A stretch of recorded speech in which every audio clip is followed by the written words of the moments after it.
Bismillahirrahmanirrahim. Assalamualaikum warahmatullahi wabarakatuh. Alhamdulillah, alhamdulillahirrahmanirrahim. Allahumma sholli ala sayyidina Muhammad. Pada kesempatan ini saya ingin berbagi terkait dengan terjadinya atau maraknya pembicaraan tentang perbedaan antara Lebaran Haji yang ada di Saudi dengan yang ada di Indonesia. Perbedaannya adalah terkait dengan masalah puasa Arafah. Saya ingin coba berbagi terkait dengan pembuktian hipotesa hadis Nabi tentang puasa Arafah bagi yang tidak berhaji. Kita tidak membahas masalah dalil, karena dalilnya sama, yaitu Al-Hajju Arafah. Mari kita pahami bersama. Berarti yang tidak berangkat haji disunahkan untuk berpuasa pada saat orang yang haji berada di Arafah. Dan saat ini Saudi itu lebarannya lebih dahulu. Sehingga orang yang punya pemahaman mengacu kepada lebarannya Saudi berarti puasa tanggal 10 Zulhijjah hukumnya haram. Karena berpuasa di hari raya. Karena terjadi perbedaan antara Indonesia dengan Saudi, saat ini terjadi perbedaan pendapat. Yang satu berpendapat bahwa haji pada saat orang wukuf di Arafah.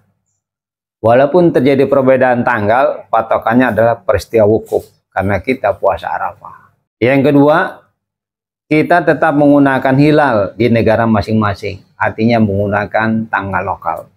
Sekarang kita uji hipotesa tersebut dengan 3 data dari 3 negara, yaitu Indonesia dan 2 negara yang perbedaan waktunya ekstrim, yaitu kota Los Angeles di Amerika dan kota Wellington, Selandia Baru. Hipotesa pertama, bahwa haji pada saat orang wukuf di Arafah, walaupun terjadi perbedaan tanggal, patokannya adalah waktu wukuf di Arafah. Karena kita yang tidak berhaji berpuasa Arafah. Sehingga acuannya adalah matahari yang dijadikan sebagai putaran jam. Kita masukkan data yang pertama. Data yang pertama adalah selisih waktu Indonesia dengan Saudi adalah 4 jam. Indonesia lebih dahulu 4 jam. Kalau di Indonesia subuhnya jam 4.30, maka di Saudi masih jam 00.30 atau setengah 1. Kalau wukufnya dimulai dari jam 12 sampai asar, maka di Indonesia sudah jam 16 sampai waktu 20, yaitu sudah lewat waktu Isya. Yang kedua, yaitu kota Los Angeles, yang selisih waktunya terlambat 10 jam dari Saudi Arabia. Kalau di Los Angeles subuhnya jam 4, maka di Saudi sudah jam 14 atau jam 2 siang. Dan wukufnya kalau dimulai jam 12 sampai asar jam 12, 16, maka di Los Angeles masih jam 2 pagi. Belum sholat subuh sampai jam 6. Kemudian data yang ketiga, yaitu negara Selandia Baru, ibu kotanya Wellington. Selisih waktunya 10 jam dari Saudi. Kalau di Wellington subuh jam 6 pagi, maka di Saudi baru jam 20. Kemudian waktu wukuf jam 12 siang. Maka di Wellington sudah jam 10 malam atau jam 22. Dari ketiga data tersebut, kita ambil kesimpulan tentang hipotesa yang pertama. Kesimpulannya, tidak akan pernah terjadi kesamaan waktu wukuf dengan Saudi. Walaupun sudah mengabaikan tanggal, karena mempunyai waktu yang berbeda-beda. Dan waktu berbeda adalah sunnatullah. Sebagaimana yang Allah sampaikan di dalam Al-Quran di surat Yasin ayat ke-38. A'udzubillahi minasyaitonirrajim. Wasyamsu tajri mustaqarri laha. Dzalika taqdirul azizil alim. Suatu tanda atas kekuasaan Allah bagi mereka adalah matahari yang berjalan di tempat peredarannya. Demikianlah ketetapan Allah yang Maha Perkasa lagi Maha mengetahui. Jadi setiap hari kalender pasti ada tanggalnya. Contoh, kalau kita membuat surat, ditulis di situ Jakarta Ahad Juni 2024. Maka pasti yang diberikan undangan surat akan menanyakan, tanggalnya tanggal berapa? Karena nggak ada tanggalnya. Kemudian kalau kita buat surat undangan, harap hadir tepat waktu pada Ahad Juni 2024, pasti akan ditanyakan tanggalnya. Karena nggak tahu kapan akan dilaksanakannya. Kalau hanya mencantumkan hari. Nah, itu hipotesa yang pertama.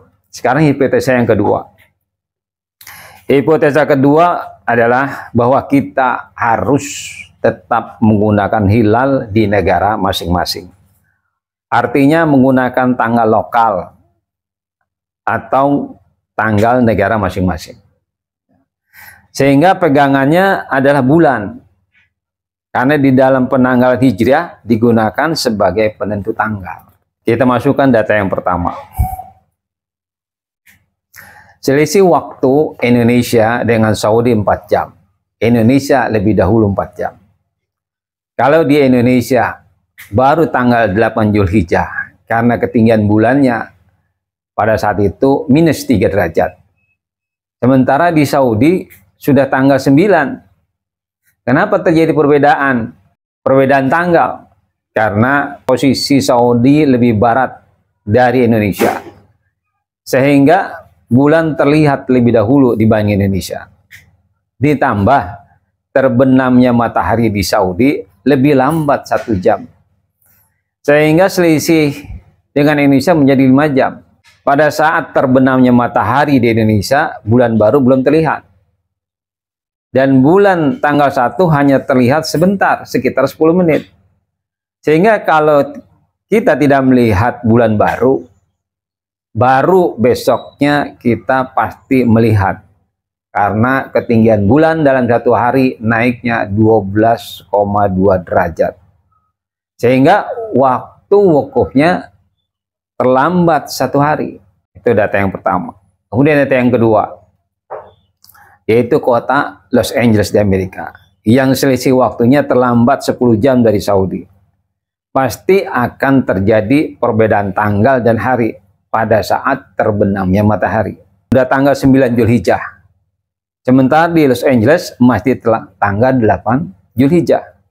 Kalau waktu wukuf di Saudi jam 12 siang, maka di Los Angeles baru jam 2 pagi. Sehingga ketika selesai wukuf jam 16, di Los Angeles baru jam 6 pagi. Di Saudi jam 18, waktu maghrib, sudah ganti tanggal 10 Zulhijjah. Sementara di Los Angeles baru jam 8 pagi, masih tanggal 9 Zulhijjah. Sehingga waktu wukuf akan terjadi keterlambatan 1 hari. Kemudian data yang ketiga, yaitu negara Selandia Baru. Ibu kotanya Wellington. Selisih waktunya lebih dahulu 10 jam dibanding Saudi. Kebalikan dari negara atau kota Los Angeles, pasti akan terjadi perbedaan tanggal dan hari juga pada saat terbenamnya matahari. Kalau waktu wukufnya jam 12 siang di Saudi, hari Sabtu, tanggal 9 Zulhijjah, maka di Wellington sudah jam 22 malam, tanggal 10 Zulhijjah. Ketika selesai wukuf jam 16 di Saudi, maka waktu di Wellington jam 2 pagi sudah ganti hari, yaitu hari Senin. Sehingga waktu wukufnya lebih dahulu, karena terjadi selisih waktu 1 hari lebih dahulu. Kesimpulannya, bahwa letak geografi kita berbeda-beda, sehingga perbedaan hari adalah sunnatullah. Berpegang kepada tanggal masing-masing di negara masing-masing di dalam melaksanakan puasa Arafahnya, sebagaimana yang Allah sampaikan dalam Al-Quran dalam surat Al-Baqarah ayat 189. A'udzubillahi minasyaitonirrajim. Yas'alunaka 'anil ahilla qul hiya mawaqitu lin-nasi wal hajj. Mereka bertanya kepadamu Nabi Muhammad tentang bulan sabit, katakan itu adalah petunjuk waktu bagi manusia. Begitu juga dengan bulan di dalam surat Yasin ayat 39. Wal qamara qaddarnahu manazila hatta ada kal urjunil qadim. Begitu juga bulan, kami tetapkan baginya tempat-tempat peredaran, sehingga setelah sampai ia ke tempat peredaran yang terakhir, kembali ia seperti bentuk tandan yang tua.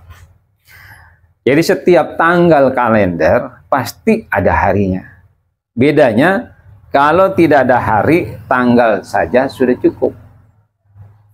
Kalau kita membuat surat Jakarta 16 Juni 2024, maka tidak akan ditanyakan harinya, karena sudah cukup dengan tanggal.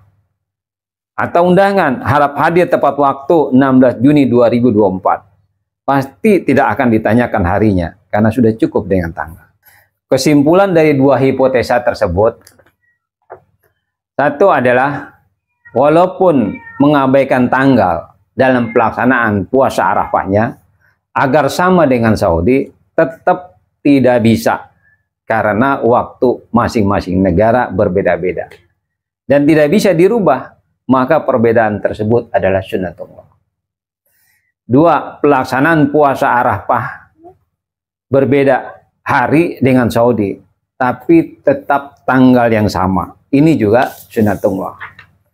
Yang ketiga, kalau ada harinya tapi tidak ada tanggalnya, maka akan menimbulkan kebingungan. Tapi kalau ada tanggal tidak ada harinya, maka sudah cukup. Demikian, mohon maaf atas segala kekurangan. Silahkan tanggapan dan sarannya disampaikan. Wassalamualaikum warahmatullahi wabarakatuh.